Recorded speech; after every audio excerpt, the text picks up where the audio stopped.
할렐루야. 오늘도 하나님께서 예배 가운데 우리에게 말씀하시고 우리를 만나 주실 줄 믿습니다. 하나님을 만나면 우리 인생의 모든 문제가 해결받습니다. 그것이 우리가 믿는 바 신앙입니다. 시편 23편 말씀을 한 절씩 묵상하고 있는데요. 오늘 드디어 마지막 절까지 왔습니다. 시편 23편 6절 마지막 절 말씀을 우리 함께 읽어볼까요? 시작.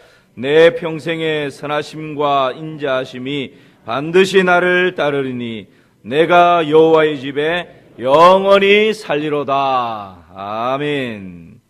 오늘 이 6절 말씀에 보면 시편 기자인 다윗이 두 가지를 고백합니다. 하나는 내 평생의 선하심과 인자하심이 반드시 누구를 따른다고요? 나를 따른다 라고 하는 이 고백이고, 또 하나의 고백은 두 번째인데요, 뒷부분에 있습니다. 내가 누구의 집에요?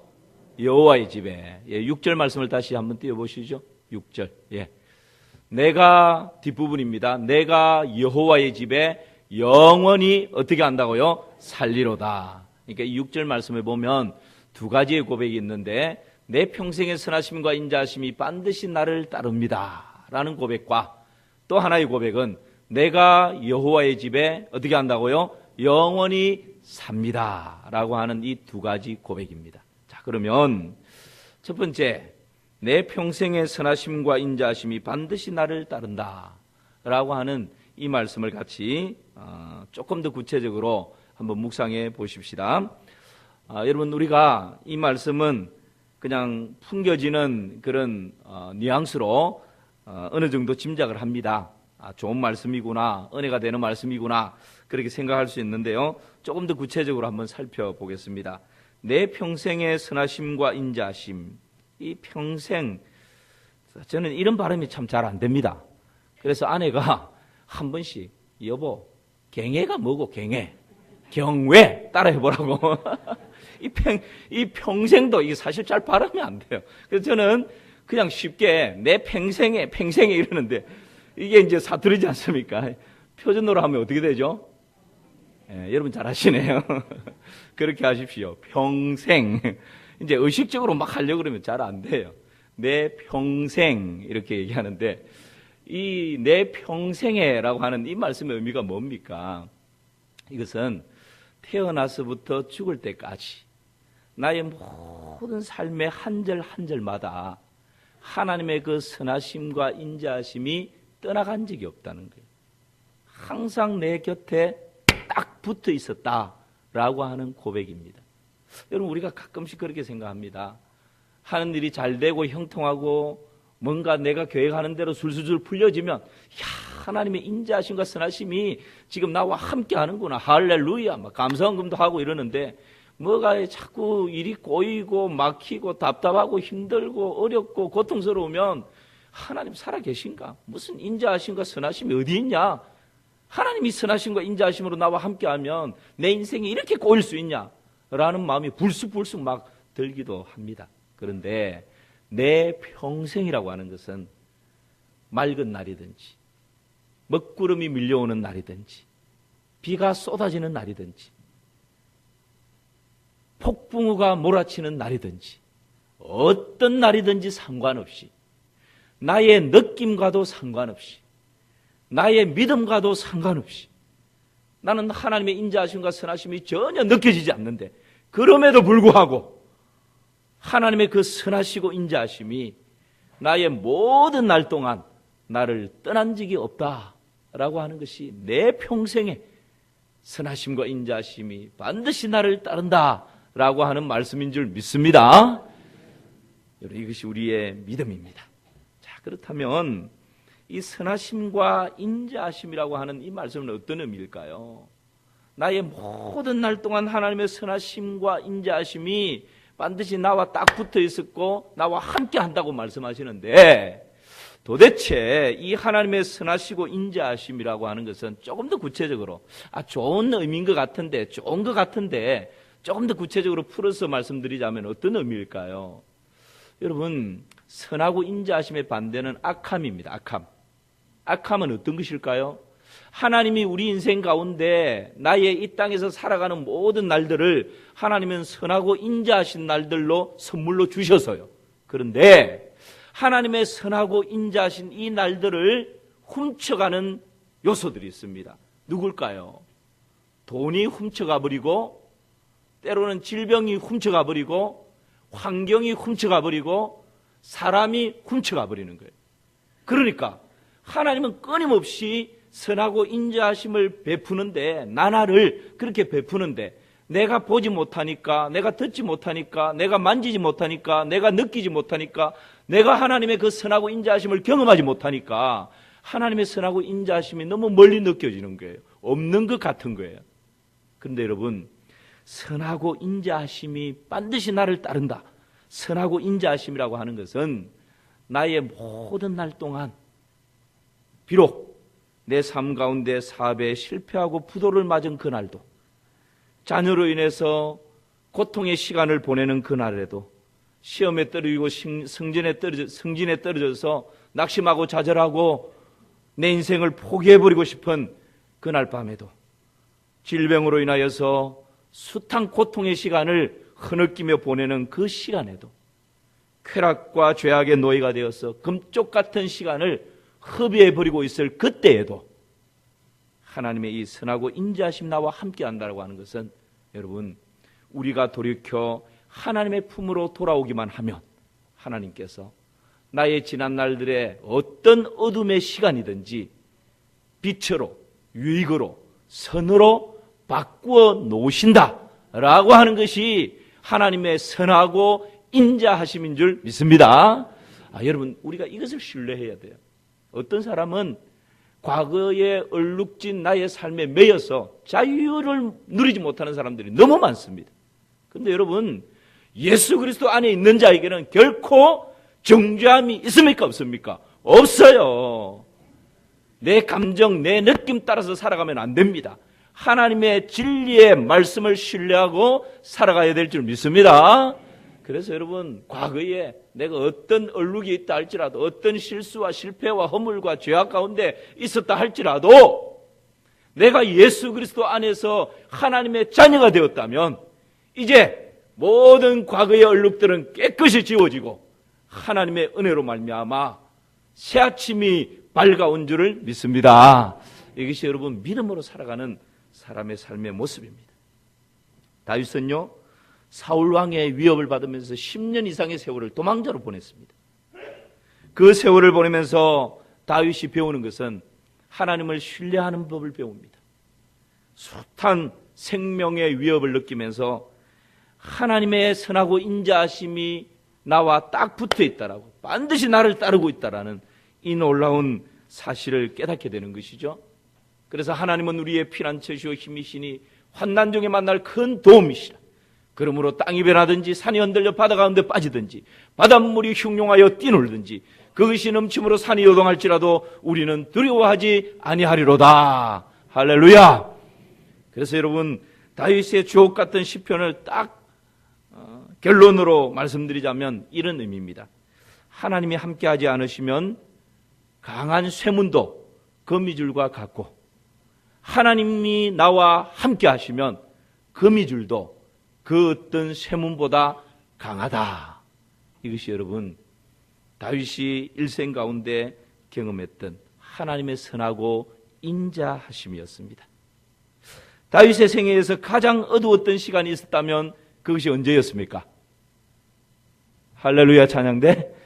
다윗의 인생 가운데서 가장 어두웠던 시간들이 이렇게 몇 번 있었는데, 여러분이 생각할 때 어떤 시간이 가장 어둡고 칙칙하고 그냥 퍼즐이라고 생각하면 그냥 내 인생에서 이 퍼즐 조각은 빼버리고 싶은 그런 때가 다윗 인생에서 언제였을까요?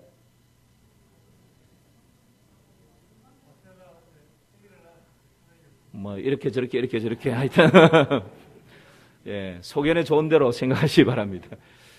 여러분, 다 다르게 생각할 수 있는데 저는 이 다윗의 생애를 쭉 묵상하는 가운데 맞습니다. 바세바를 취하여서 간음의 죄를 범합니다. 그것을 숨겨버리려고 그 남편 우리아를 죽입니다. 간음의 죄와 살인의 죄를 범하고 이제 모든 것이 다 끝났다. 완전 범죄로 증거인멸 다 소멸되고 끝난 것처럼 느껴졌습니다. 그러나 하나님께서 그 다윗을 그냥 두지 않습니다. 나단 선지자를 보내어서 다윗의 그 허물과 죄악을 아주 냉철하게 지적했을 때 다윗이 하나님 앞에 거꾸로 지지 않습니까? 하나님, 제가 잘못했습니다. 하나님, 내 속에 정한 마음을 창조해 주시고 내 안에 정직한 영을 새롭게 하여 주시옵소서. 주의 성령을 내게서 거두지 마시고 자원하는 심령을 주사 구원의 감격과 즐거움을 회복시켜 주시옵소서. 그렇게 하나님 앞에 처절하게 통회하고 자복하고 회개하는 이 어두운 터널을 지나고 깊은 어둠의 터널을 지나고 마침내 영혼의 새아침을 맞이했을 때 어떤 일들이 일어납니까? 여러분, 다윗을 이어서 통일 이스라엘 왕국의 왕이 된 사람이 누구입니까? 다윗을 이어서 통일 이스라엘 왕국의 왕이 된 사람, 1번 바로왕, 2번 헤롯 왕, 3번 세종대왕, 4번 솔로몬. 몇 번이죠? 예, 역시 우리는 사지선답에 강합니다. 솔로몬이지 않습니까? 솔로몬을 성경에서는 뭐라고 말합니까? 전무후무한 지. 전무후무라고 하는 것은 지난 날에도 없었고 앞으로 주님 오실 때까지 없다는 거예요. 솔로몬과 같은 지혜를 가진 자가 아인슈타인, 비교가 안 된다는 거예요. 솔로몬과 같은 지혜를 가진 자가 없을 정도로 인류에 있어서 가장 탁월한 지혜를 가졌던 왕이었습니다. 이스라엘의 수군 사업이었던 하나님의 성전을 건축했던 인물이 솔로몬 왕이었습니다. 여러분, 그런데 이 솔로몬이 다윗에게 있어서 가장 어두운 시간에 하나님 앞에 범죄했던 그 때에 얻게 되었던 자녀지 않습니까? 간음의 죄를 범했던 그 수치스러운 인생 가운데 그 바세바의 몸에서 여러분, 이 솔로몬이 태어나지 않습니까? 하나님 앞에 처절하게 통해 자복하고 어두운 터널을 지나고 영혼의 새아침을 맞이했을 때 하나님께서는 우리 인생의 가장 어두웠던 그 시간을 가장 찬란한 빛으로 바꾸어 놓는 줄 믿습니다. 이것이 하나님의 선하고 인자하심입니다. 이 놀라운 하나님의 선하고 인자하심을 경험했던 신약의 사도 바울은 어떻게 고백합니까? 우리가 알거니와 하나님을 사랑하는 자, 곧 그 뜻대로 부르심을 입은 자들에게는 모든 것이 합력하여 뭘 이룬다고요? 선을 이루느니라. 그렇게 고백을 하는 것입니다. 여러분, 오늘 이 하나님의 선하고 인자하심이 반드시 나를 따른다. 그렇게 고백을 합니다. 다시 6절 말씀을 보실까요? 네. 내 평생의 선하심과 인자하심이 반드시 나를 어떻게 한다고요? 따르리니. 이 말씀이 히브리어 원어에는 반드시라고 하는 이 말씀이 중간에 있는 것이 아니라 제일 앞부분에 나와 있습니다. 그러니까 이렇게 읽어야 맞습니다. 반드시 내 평생의 선하심과 인자하심이 나를 어떻게 한다고요? 따르리니. 이게 이제 히브리어 원어로 읽는다면 그거예요. 그만큼 반드시라고 하는 이 말은 확실하다라는 말이죠. 그러니까 하나님의 이 선하고 인자하심이 확실한데 좀 풀어서 설명하는 이런 의미입니다. 내가 확신하는 것이 있습니다. 내가 100% 믿는 것이 있습니다. 내가 자신 있게 말할 수 있는 것이 있습니다. 그것은 하나님의 그 선하고 인자하심이 내 평생, 내가 태어나서 죽을 때까지 나의 모든 삶의 한 절 한 절, 한순간 한순간도 떠나지 않고 하나님께서 나와 빠짐없이 내 인생 모든 날들에 나와 함께 한다는 사실입니다. 이 사실을 추워도 의심하지 않습니다. 라고 하는 것이 반드시 선하심과 인자하심이 나를 따른다. 라고 하는 이 말씀입니다. 이 반드시라고 하는 이 말씀과 더불어서 따르리니 라고 하는 이 말씀도 사실은 선하심과 인자하심이 결코 떠나지 않는다라는 확신에 대한 말씀입니다. 여러분 보십시오. 하나님의 선하고 인자하심이 반드시 나를 어떻게 한다고요? 따라온답니다. 따라온다라는 것은 앞에서 따라오는 거예요? 뒤에서 따라오는 거예요? 뒤에서 따라오는 거죠. 여러분, 자, 제가 묻겠습니다. 과거는 우리 앞에 있는 것입니까? 우리 뒤에 있는 것입니까? 과거, 지나간 날들. 네? 자, 할렐루야 찬양대 머리 한번 흔들고. 헷갈리게 하지 마세요. 과거, 지난 날들은 우리 뒤에 있는 거예요? 앞에 있는 거예요? 뒤에 있는 것입니다. 그렇죠? 미래는, 그렇죠. 미래는 우리 앞에 쫙 펼쳐지는 게 미래지 않습니까? 이해되죠? 그죠? 네, 너무 찬양을 열심히 하다 보면 이제 한 번씩 이렇게 됩니다. 근데 여러분, 유대인들은 미래가 뒤에 있다라고 생각합니다. 그리고 과거가 내 눈에 보이는 앞에 있다 생각합니다. 그런 이미지를 가지고 있다는 거예요. 왜 그럴까요? 과거는 여러분 내가 어린 시절 지난달에 내 자녀하고 있었던 일들 이미 지나간 뒤에 지나간 과거예요. 그 과거는 내가 눈으로 본 거예요. 손으로 만진 거예요. 귀로 들은 것입니다. 내가 삶을 통해서 친히 체험을 했기 때문에 누가 뭐래도 확실한 것입니다. 내가 그 시간에 그때 그걸 내가 봤다, 들었다, 내가 손으로 만졌고 내가 친히 경험했다. 그래서 목숨 걸고 이것은 사실이라고 변함없는 있었던 일이라고 내가 자신 있게 말할 수 있다. 이거죠. 근데 여러분 내일 일, 한 달 후의 일, 미래에 펼쳐질 일들은 무슨 일이 일어날지 몰라요. 오늘 예배 마치고 1시간 후에 내 인생 가운데 우리 가정 가운데 어떤 일이 일어날지 아무도 모릅니다. 장담할 사람 아무도 없어요. 그런데 하나님의 선하시고 인자하심이 반드시 나를 따른다라고 하는 이 말씀은 마치 뒤에 과거인 것처럼 뒤에서 나를 따라오는 것처럼 느껴지는데 이 유대인들의 이 사상을 가지고 이 생각, 이 개념을 가지고 생각한다면 이미 지난 날들에 경험되어졌기 때문에 보았기 때문에 들었기 때문에 마치 지금 내 눈앞에 내가 눈으로 보는 것처럼 확실하다라는 것. 그래서 과거를 앞에 두는 것입니다.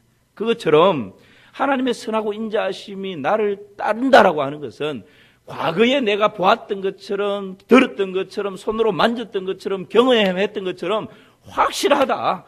그래서 앞으로 내 앞날에 펼쳐질 어떤 일들이 일어나도 어떤 일들이 우리 가정에 펼쳐진다 할지라도 100% 확신하는 것이 있는데 100% 분명한 것이 있는데 여호와의 선하심과 인자하심이 나를 딱 붙어서 떠나지 않고 나를 따르고 있다라고 하는 것. 이 믿음의 확신이 하나님의 선하고 인자하심이 반드시 나를 따르리니 라고 하는 이 말씀의 의미입니다. 여러분 믿습니까? 나의 인생에 어떤 일들을 만난다 할지라도 확실한 사실 하나는 하나님의 선하고 인자하심은 결코 나를 떠나지 않고 버리지 않고 나와 딱 붙어서 하나님 나라 이룰 때까지 함께하고 있음을 믿습니다. 이 고백이에요. 이 고백. 우리가 얼마나 돈 때문에 사람 때문에 나를 옥죄는 환경 때문에 이 하나님의 선하고 인자하심을 맛보지 못하고 살아갈 때가 얼마나 많은지 모릅니다. 그런데 그거 아니라는 거예요. 내 상황이 어떠하든지 내 형편이 어떠하든지 내 감정과 내 느낌이 어떠하든지 상관없이 하나님의 선하고 인자하심은 내가 과거에 보고 듣고 경험했던 것처럼 확실하다, 분명하다, 100% 치워도 의심할 여지가 없다라고 하는 이 믿음의 고백이 하나님의 선하심과 인자하심이 반드시 나를 따른다라고 하는 이 고백입니다. 어느 날 밤 한 사람이 꿈을 꾸었습니다. 그 꿈 속에서 그는 예수님과 함께 해변가를 따라 걷고 있었습니다. 그때 걸었던 뒤를 돌아보니까 예수님의 발자국과 그 사람의 발자국이 나란히 두 사람의 발자국이 쫙 펼쳐져 있었습니다. 너무나 감사하고 감격하고 눈물이 촉촉히 흘러내렸습니다. 예수님이 내 인생 가운데 나와 함께 하셨구나, 동행하셨구나. 그렇지, 역시 우리 예수님이라고. 그런 기쁜 마음으로 한참 길을 가다가 다시 뒤를 돌아봤는데 웬걸요? 두 발자국이 아니라 한 발자국만 남아 있었습니다. 이 한 발자국만 있는 이때가 언제인가 내 인생을 돌이켜보았더만 가장 외로웠고 가장 고독했고 가장 슬펐고 가장 답답했고 내 인생 바닥을 치면서 너무너무 고통스러웠던 나날들. 그때는 발자국이 하나밖에 없는 거예요. 예수님에 대해서 원망의 마음이 들었습니다. 아니, 평범한 나날들 가운데에서는 나와 동행하고 나와 함께 하셨더니 정작 내가 가장 외롭고 고독하고 슬프고 괴롭고 고통스러운 때는 나를 버리고 함께하지 않으셨구나. 그런 원망과 불평의 마음이 들어서 예수님께 묻습니다. 예수님, 왜 그러셨어요? 평범한 날들에는 나와 함께 하셨는데 정작 예수님이 나를 도와주시고 나의 손을 잡아주고 동행해야 될 나의 인생에서 가장 고통스러운 때 예수님께서는 나와 함께하지 않으셨네요. 보세요, 예수님. 내 발자국밖에 없잖아요. 예수님 이때 어디 가셨어요? 그때 예수님께서 그 사람에게 답을 합니다. 나의 소중한, 정말 나의 소중한 아이야. 나는 너를 사랑한단다. 나는 너를 결코 떠난 적이 없었단다. 네 인생에서 가장 외롭고 고독하고 고통스러운 그때, 네가 주저앉아 일어나 걸을 힘조차 없을 그때 내가 너를 나의 등에 업고 걸었단다. 이 한 사람의 발자국은 너의 발자국이 아니라 내가 너를 등에 업고 걸은 나의 발자국이란다. 더 이상 이 주님 앞에 할 말을 잃어버린 이 사람이 주님의 발 앞에서 통곡하며 감사하고 감격해합니다. 여러분, 이것이 내 평생의 선하심과 인자하심이 반드시 나를 따르리니 라고 하는 고백입니다. 혹 우리의 삶 가운데 너무나 외롭고 고독하고 슬프고 바닥을 치고 이제 더 이상 버텨낼 힘조차 없다라고 느껴지는 그 순간에 여러분 기억하십시오. 하나님의 선하고 인자하심이 반드시 나를 따르고 있다는 사실, 이 사실을 기억하며 다시 한번 두 주먹을 쥐고 그 자리에서 일어나는 은혜가 있기를 주님의 이름으로 축원합니다. 두 번째 고백이 뭡니까? 내가 여호와의 집에 영원히 살리로다 라고 하는 고백입니다. 여러분, 목자들은 농사 짓는 사람이 아닙니다. 목자들은 유목민들입니다. 양을 치기 때문에 이 유목민들은 양들을 데리고 풀이 있는 곳이면 어디든지 갑니다. 그래서 장막이라고 그러죠. 텐트입니다. 텐트를 치고 거기에서 이틀, 3일, 때로는 풀이 많은 곳에서는 일주일, 열흘 정도 머물다가 또 양들이 풀을 다 뜯고 나면 또 풀 있는 곳으로 양들을 데리고 갑니다. 목자는 그곳에서 장막을 짓고 나그네의 삶을 살아가는 것이죠. 이것이 목자들, 유목민들의 삶입니다. 그런데 사도 바울은 이 장막을 짓는, 장막에서 생활하는, 나그네와 같이 생활하는 이것을 비유로 이렇게 설명을 하고 있습니다. 고린도후서 5장 1절 말씀 우리 같이 한번 읽어볼까요? 시작. 만일 땅에 있는 우리의 장막집이 무너지면 하나님께서 지으신 집, 그 손으로 지은 것이 아니요 하늘에 있는 영원한 집이 우리에게 있는 줄 아느니라. 사도 바울은 이 유목민들이 잠시 장막을 짓고 또 새로운 목초지를 위해서 장막을 걷어서 또 다른 곳으로 가는 이것을 일컬어서 우리의 일생에 비유하고 이 육체에 비유를 합니다. 잠시 잠깐 이 땅에서 70년 혹은 80년 살다가 하나님 부르시면 이 육체를, 장막을 그냥 다 무너진 장막 두고 흙으로 돌아가는 것 두고 하나님 나라로 가게 되는데 이것을 이 유목민들의 장막에 비유를 하고 있었던 것이죠. 목자는 양들을 데리고 풀을 찾아서 몇 개월 동안을 다른 지역으로 돌아다닙니다. 그러다가 이제 겨울이 되면 양들을 데리고 고향으로 돌아옵니다. 고향에 오면 양들을 위해서 우리가 준비되어져 있습니다. 그 우리는 안전한 곳입니다. 여러분, 양들이 목자를 따라서 고향으로 와서 이 우리 안으로 들어갈 때 그때 목자들이 고백하는 것이 무엇입니까? 내가 여호와의 집에 영원히 살리로다. 이것이 양들을 위해서 준비되어진 영원한 집입니다. 여러분, 이전에 땅 따먹기 해본 적이 있으십니까? 우리 찬양대 땅 따먹기 해봤습니까? 예, 저하고 비슷합니다. 그러면 여러분, 병뚜껑이나 사금파리 아시죠? 예, 모르시는 분은 어쩔 수 없고, 큰 운동장에 큰 원을 그려놓고 한 뼘 되는 이 공간에서부터 시작하잖아요. 이 사금팔이나 병뚜껑을 가지고 탁 튕겨가지고 다시 이 조그만한 원 안으로 착 들어오면 그게 이제 내 땅이 되는 거예요. 철수와 영철이가 땅 따먹기를 열심히 하고 있었습니다. 영철이가 땅을 거의 대부분 다 차지했습니다. 철수는 얼마 차지하지 못한 이 땅 때문에 의기소침해하고 있었습니다. 그때 어디선가 엄마의 목소리가 들려옵니다. 철수야, 그만 들어와서 밥 먹어라. 그러자 철수는 그냥 모든 거 다 내팽개치고 자기 집으로 뛰어 달려 들어갑니다. 그런데 영철이는 우두커니 혼자 남아 있습니다. 아무도 부르는 사람이 없습니다. 집이 없는 아이였기 때문입니다. 기다려주는 사람이 없는 아이였기 때문입니다. 여러분, 땅을 아무리 많이 따면 뭐합니까? 돌아갈 집이 없는데, 기다려주는 사람이 없는데, 여러분은 이 땅에서 우리의 생이, 우리의 장막이 거두어지면 돌아갈 집이 있습니까? 그 집에서 누군가 나를 기다려줄 사람이 있습니까? 그 확신과 소망 가운데 살아가고 있습니까? 이것이 우리 인생의 근본적인 질문에 대한 답입니다. 이 확신이 없다면 여러분 다시 우리의 신앙을 점검해야 됩니다. 이 땅이 우리의 장막은 언젠가는 다 거둬야 됩니다. 영원히 사는 사람 아무도 없습니다. 사람의 연수가 70이요 강건하면 80일지라도 그 연수의 자랑은 수고와 슬픔뿐이요 신속히 가니 우리가 날아간다 말씀하십니다. 한 번 죽는 것은 사람에게 정하신 이치요 그 후에는 심판이 있을 것이라 말씀하십니다. 이 하나님의 정해놓으신 이치를 거스릴 수 있는 사람 아무도 없습니다. 여러분, 우리의 생이 이것으로 끝나는 것입니까? 그렇지 않습니다. 우리의 생이 이 땅의 생으로 장막이 거치는 생애로 끝난 이후에 지옥과 천국이 있는 줄 믿습니다. 지옥에서는 너무 고통스러워서 내가 그냥 자살해버리면 좋겠다. 그래서 죽고 싶어도 마음대로 죽지 못하고 계속되는 고통만 당하는 둘째 사망이 지옥의 형벌이에요.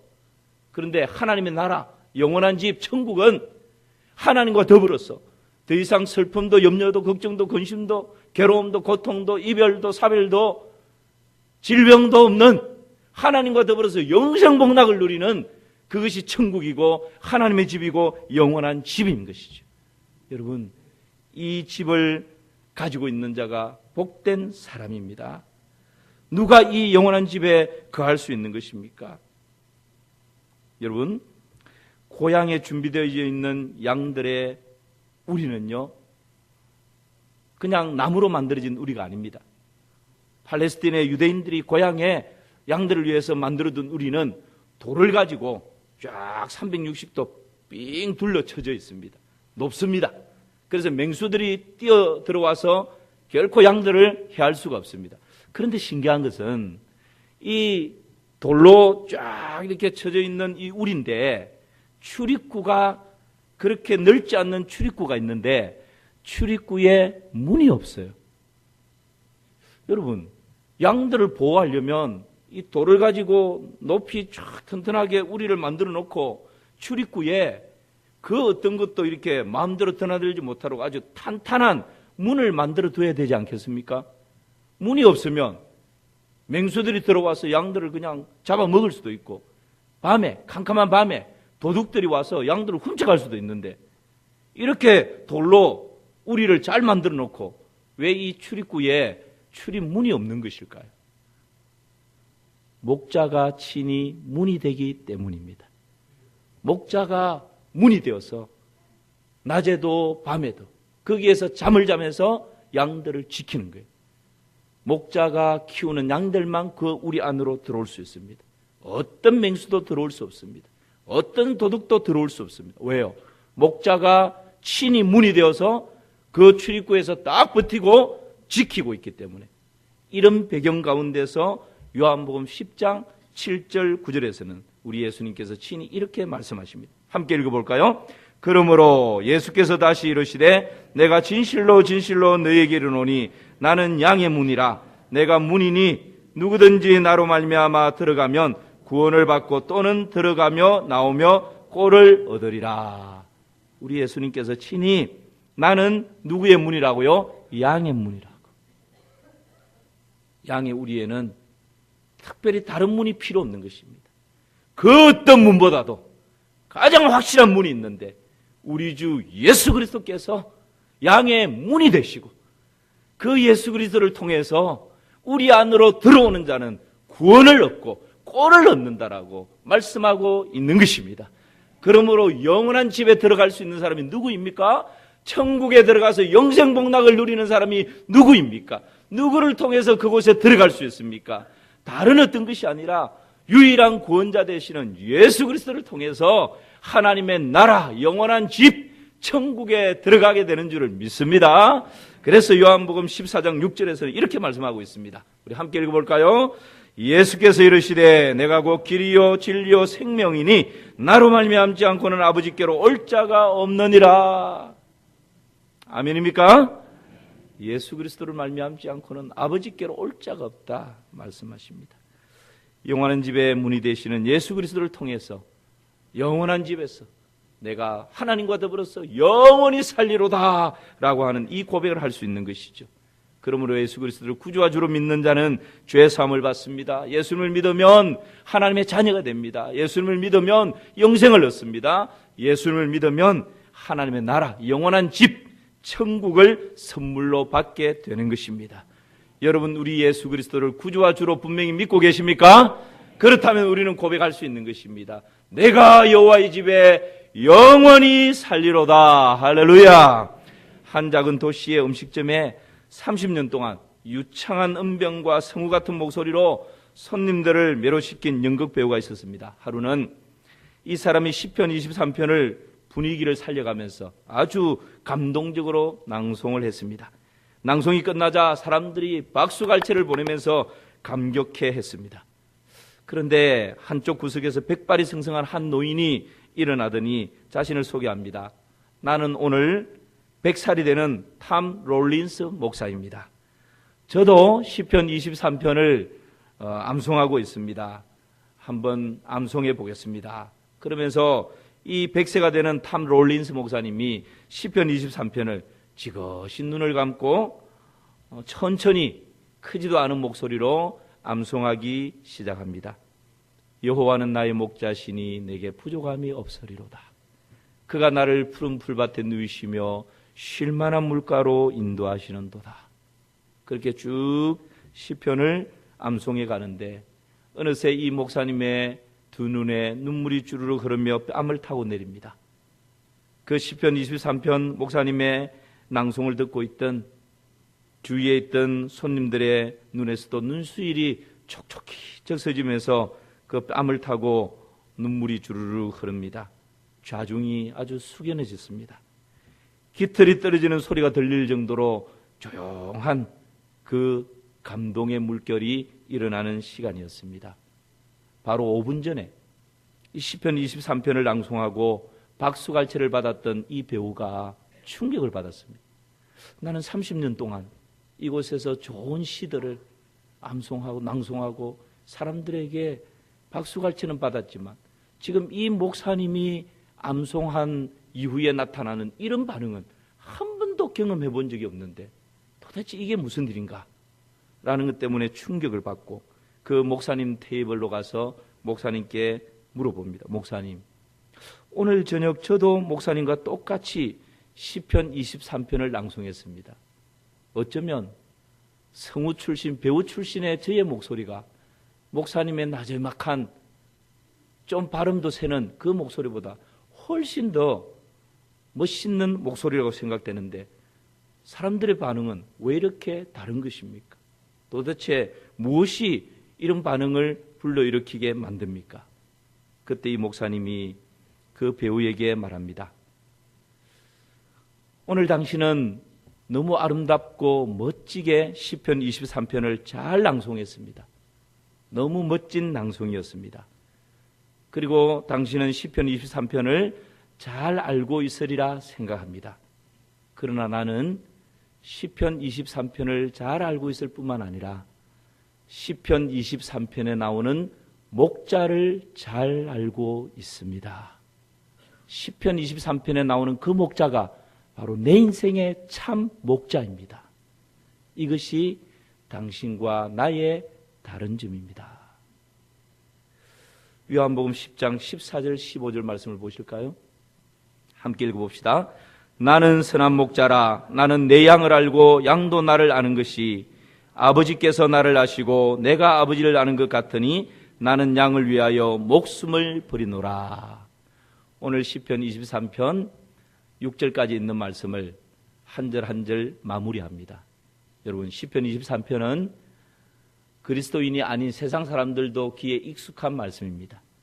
한 절 한 절 강해를 하면서 여러분, 시편 23편이 좀 더 귀에 익숙해졌을 것입니다. 그러나 중요한 것은 나는 시편 23편 다 암송해. 그 어떤 내용인지 다 알고 있어. 이것이 중요한 것이 아니라 시편 23편 속에 있는 그 목자를 나의 목자로, 내 인생의 주인으로, 내 인생의 왕으로 분명히 모셔드리고 믿고 신뢰하고 그분의 영광을 위해서 살아가는 것, 이것이 우리에게 소중한 줄 믿습니다. 그런 사람은 오늘 시편 23편 마지막 절과 같이 고백할 수 있습니다. 오늘 6절 말씀 함께 읽겠습니다. 내 평생의 선하심과 인자하심이 반드시 나를 따르리니 내가 여호와의 집에 영원히 살리로다. 할렐루야.